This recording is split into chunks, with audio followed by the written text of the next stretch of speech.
కొడుకులు కొడుకులు కొడుకులు కొడుకులు కొడుకులు వాళ్ళు అడ్డ గాడిదలు. అలివైతే చూడు, లేతే ఆడబడే అదిగో 25-30 మంది బతుకుతున్నారు. 30 మంది కాదు, చాలామంది ఉన్నారు ఆడ. అలివైతే చూసా, లేతే ఆడ పగలు కొట్టారు, వచ్చారు, సత్యసావుని బతికితే వారు అంటారు దేవుడు సన్నిధించాలి. ఏ అయ్యా దయ తెలిసినా నా కడుపు నిండిపోయిద్దిరా, నాకేంది, మీకోసం ఇంతసేపు బడి చావాల్సిన అవసరం నాకేమని. తీసి అవతల కొట్టు, వచ్చి కదులు, వచ్చి బడిడా. లేకపోతే ఉంటుంది ఎక్కడో చోట దారి చూపిస్తాడు. దిక్కులేని వాళ్ళకి దేవుడే దిక్కు. అంతేగాని ఆ కొడుకు ఇట్టన్నాడు, ఈ కూతురు ఇట్టంది, ఇంకా నేను ఎందుకు బతకాలి, నేను ఎందుకు ప్రాణం తీసుకుంటావా?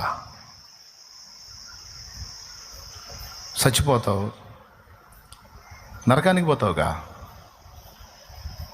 అప్పుడు ఆ కొడుకు రాడు, ఆ కూతురు రాదు.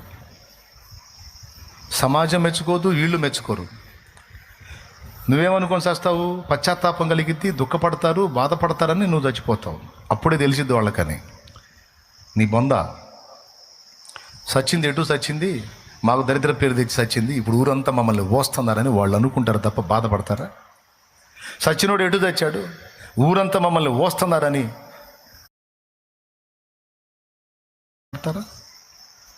ఎందుకు చావాలి?